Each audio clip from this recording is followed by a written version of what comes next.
Olá, hoje falarei sobre a história do bolo de casamento. Bom, antigamente o casamento, ele não tinha, a cerimônia de casamento não tinha tanto requinte como tem atualmente. O ápice da festa de casamento é o bolo, né? Podemos dizer que talvez tanto quanto o vestido de noiva. Ninguém gosta de sair de uma festa sem provar o bolo do casamento. O Instituto do Casamento nasceu na Roma Antiga e era um contrato firmado com um tipo de bolo muito simples, preparado com farinha de trigo, sal e água.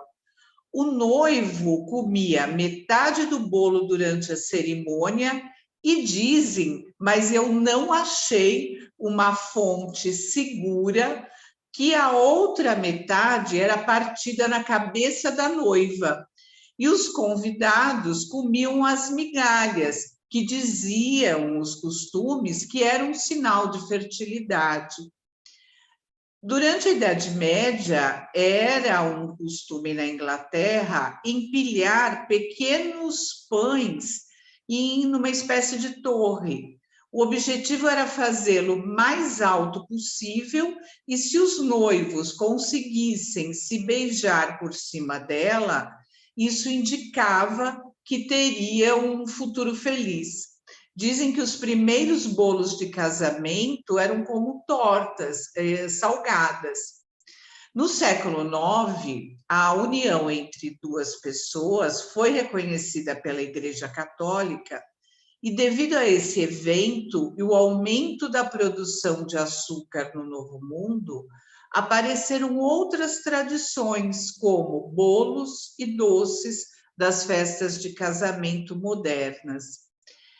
Segundo o livro da editora Senac, que é um livro muito interessante, eu gosto muito dele, Receitas Históricas da Confeitaria Mundial, do chefe Ângelo Sabatino Perrella e da Miriam Castanheira Perrella.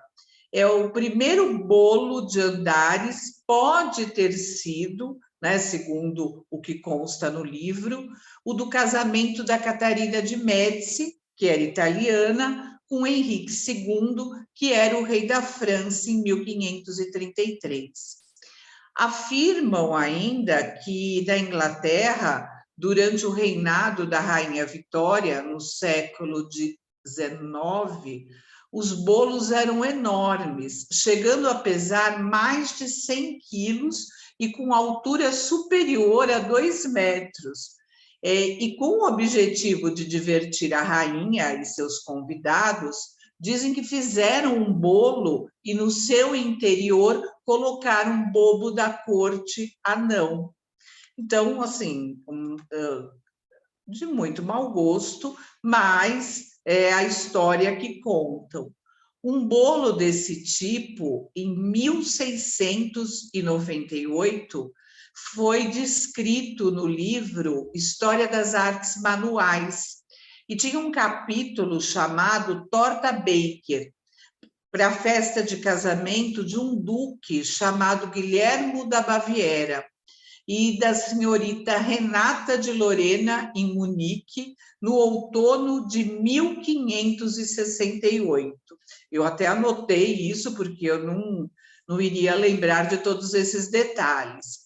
E aí dizem que foi feito um bolo e colocado em uma mesa com altura superior a 3 metros, onde o arquiduque Ferdinando da Áustria se escondeu, vestindo uma armadura com as cores do seu brasão, e quando o bolo foi cortado, ele pulou para fora e cantou uma música em homenagem aos noivos, e estendendo as mãos para cada um dos convidados. E dizem, e é o que consta nesse livro que eu falei, esse livro é muito interessante. Na mesma torta ou bolo estavam guardados 40 pratos quentes.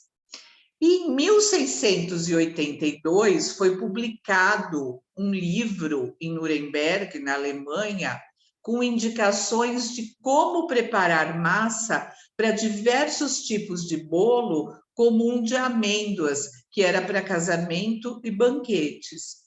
O costume dos noivos cortarem o bolo juntos foi devido à textura da cobertura e de muitas camadas fizeram com que os noivos tivessem que colocar mais força para vencer a resistência do bolo. Então, daí que nasceu esse costume, porque aí começaram a fazer os bolos com glacês, com coberturas de açúcar, e isso cada dia mais foi deixando o bolo mais endurecido.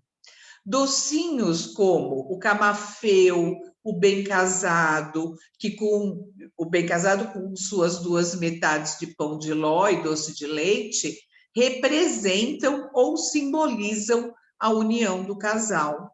E aí, por que eu quis fazer esse vídeo durante o mês de maio? Porque durante o mês de maio aumenta o número de casamentos, porque no calendário católico é o mês dedicado a Maria, Nossa Senhora, mãe de Jesus, e por isso foi associado ao matrimônio e considerado o mês das noivas. Então é isso, esse é o primeiro vídeo falando sobre o bolo de noiva. Eu vou colocar um bolo feito pelo professor Ricardo Abdala, que um bolo muito bonito, com rosas, e hoje em dia tem bolos maravilhosos, né? Então é isso, muito obrigada e até o próximo vídeo.